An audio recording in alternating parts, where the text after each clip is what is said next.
ഗുരുതരമായ ചട്ടലംഘനങ്ങളെ തുടർന്ന് പേടിഎം പേയ്മെന്റ് ബാങ്ക് ലിമിറ്റഡിന്റെ banking licence Reserve Bank of India റദ്ദാക്കി. 2026 ഏപ്രിൽ 24-ന് പ്രവൃത്തി സമയം അവസാനിക്കുന്നത് മുതൽ ലൈസൻസ് റദ്ദാക്കൽ പ്രാബല്യത്തിൽ വന്നു. ഇതോടെ ബാങ്കിംഗ് ഇടപാടുകൾ നടത്തുന്നതിനോ പുതിയ ബിസിനസ്സുകൾ ഏറ്റെടുക്കുന്നതിനോ പേടിഎം പേയ്മെന്റ് ബാങ്കിന് സാധിക്കില്ല. ബാങ്കിന്റെ ലൈസൻസ് റദ്ദാക്കിയെങ്കിലും നിക്ഷേപകരുടെ പണം സുരക്ഷിതമാണെന്ന് റിസർവ് ബാങ്ക് വ്യക്തമാക്കി. നിലവിൽ നിക്ഷേപകർക്ക് അവരുടെ അക്കൗണ്ടുകളിലുള്ള തുക പിൻവലിക്കുന്നതിനോ മറ്റ് അക്കൗണ്ടുകളിലേക്ക് മാറ്റുന്നതിനോ തടസ്സമില്ല. ബാങ്കിന് അതിന്റെ ബാധ്യതകൾ തീർക്കാനുള്ള സാമ്പത്തിക ശേഷിയുണ്ടെന്നും RBI കൂട്ടിച്ചേർത്തു. കഴിഞ്ഞ 2 വർഷമായി RBIയുടെ കർശന നിരീക്ഷണത്തിലായിരുന്നു പേടിഎം പേയ്മെന്റ്സ് ബാങ്ക്. നിരവധി തവണ മുന്നറിയിപ്പുകൾ നൽകിയിട്ടും പ്രവർത്തനങ്ങളിൽ തിരുത്തലുകൾ വരുത്താത്തതാണ് ലൈസൻസ് റദ്ദാക്കുന്നതിലേക്ക് കാര്യങ്ങൾ എത്തിച്ചത്.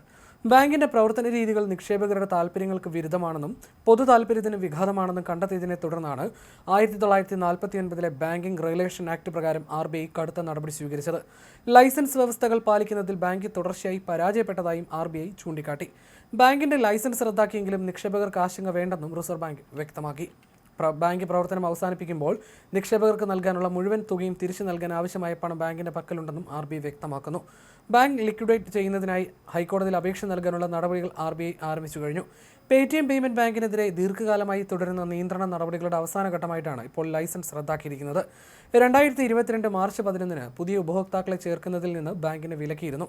2024 ജനുവരി ഫെബ്രുവരി മാസത്തിൽ നിലവിലുള്ള അക്കൗണ്ടുകളിലും വാലറ്റുകളിലും പുതിയ നിക്ഷേപങ്ങൾ സ്വീകരിക്കുന്നതിനും ടോപ്പപ്പുകൾ നടത്തുന്നതിനും RBI കർശന നിയന്ത്രണം ഏർപ്പെടുത്തിയിരുന്നു. ഇപ്പോൾ മുഴുവൻ ബാങ്കിംഗ് പ്രവർത്തനങ്ങളും തടഞ്ഞുകൊണ്ട് ലൈസൻസ് റദ്ദാക്കി. ബാങ്കിന്റെ കോർപ്പറേറ്റ് ഗവേണൻസ്, നിയമപാലനം എന്നിവയിൽ ആവർത്തിച്ചുണ്ടായ വീഴ്ചകളാണ് കടുത്ത നടപടിയിലേക്ക് RBI എത്തിച്ചത്. ഇന്ത്യയിലെ ഫിൻടെക് മേഖലയിലെ മുൻനിരക്കാരായ പേടിഎമ്മിന് RBIയുടെ ഈ നീക്കം വലിയ തിരിച്ചടിയാണ് നൽകിയിരിക്കുന്നത്. മാർച്ച് 1 മുതൽ ഡെപ്പോസിറ്റുകൾ സ്വീകരിക്കുക, ഫണ്ട് ട്രാൻസ്ഫർ ചെയ്യുക എന്നിവയിൽ നിന്ന് പേടിഎം ബാങ്കുകളെ RBI വിലക്കിയിരുന്നു. ഉത്തരവിന് പിന്നാലെ നിരവധി ബാങ്കുകൾ പേടിഎം ബാങ്കുകളിൽ നിന്ന് ഉപഭോക്താക്കളുടെ വാലറ്റ് മാറ്റിയിരുന്നു. പേടിഎം ബാങ്കുകളുമായി പങ്കാളിത്തമുണ്ടാക്കാൻ ചില ബാങ്കുകൾ RBIയുടെ റെഗുലേറ്ററി അംഗീകാരത്തിന് അപേക്ഷിച്ചിരുന്നു. എന്നാൽ ബാങ്കിംഗ് റെഗുലേഷൻ ആക്ട് 1949 വിവിധ സെക്ഷനുകൾ പ്രകാരമുള്ള മാനദണ്ഡങ്ങൾ പാലിക്കുന്നതിൽ ബാങ്ക് പരാജയപ്പെട്ടുവെന്ന് RBI വ്യക്തമാക്കി.